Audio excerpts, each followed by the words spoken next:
This week we have an advanced workout, and so I'm going to show just one exercise that I want you to try and do 3 to 4 sets on each side. So it still is a full workout, but it's an advanced move and an advanced workout for anyone who's wanting to try it. I'm going to show modifications, but even the modifications of this move are still a more advanced exercise as far as the selection of this move. But it's called a Turkish Get Up, and so what we're going to do is in this one motion, we're going to work 90% of our body. So it's going to work most of our leg, it's going to work our shoulder, and it's going to work a lot of our midsection. And so the biggest and most challenging part of this for most people is the sit-up portion. And so there are a lot of ways to modify an actual sit-up. What I usually tell people is sometimes I'll anchor a band in front of me, or like the TRX or something stable, where what I'm doing is I'm slightly holding and controlling myself down. And if I have a band, I can use the slight spring of the band to look up and out to make sure I'm not rolling and putting the chin on the chest. But I'm going to demo it today without a band. But like I said, what I would typically show someone as the modification is they either would have something to anchor and hold on to, or they would take the sit-up portion out of the exercise. But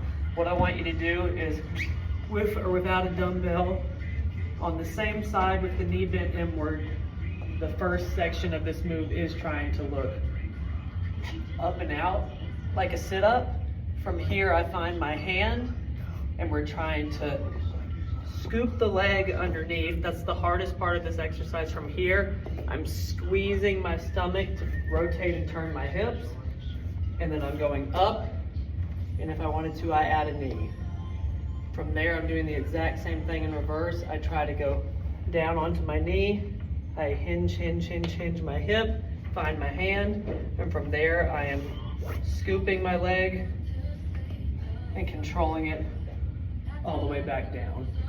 The motion without a dumbbell would be the same thing. It's just from there you wouldn't have any extra resistance on your shoulder, and so if you want to prop your leg underneath the bench, or if you're doing it down on the ground, I'd rather you do it on the ground or on a mat. But what I'm trying to do here is if I need to prop my hand a little bit, I try to look up and out and press my hand if I need to.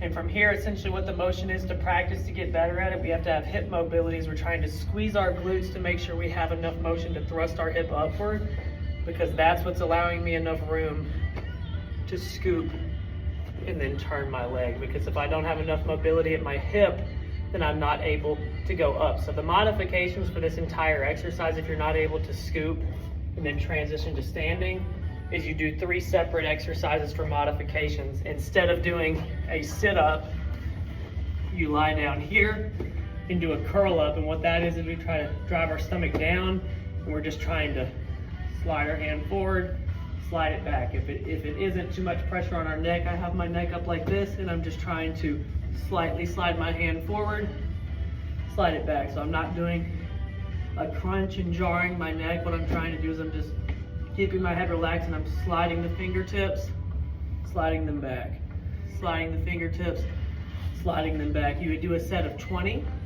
If you want to get better at the second section of this exercise, what you do is you're either doing a single leg hip thrust like this, where you have both hands on the ground and you're trying to squeeze the glutes and go up.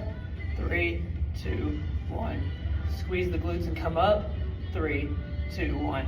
From there, over a long period of time, you could transition to a one-hand propped version of a hip thrust to get used to your hip mobility.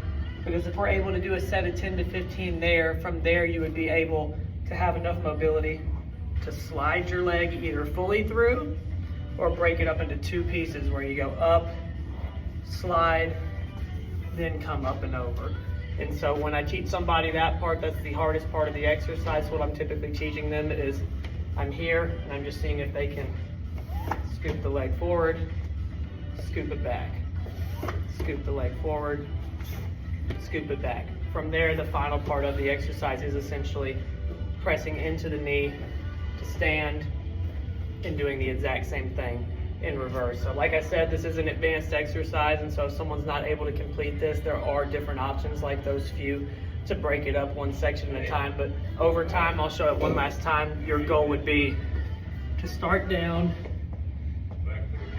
up and out, squeezing your stomach, thrusting the hip to scoop the knee, From here, I'm squeezing my oblique to get my hip straight, and then I'm going up and driving the knee.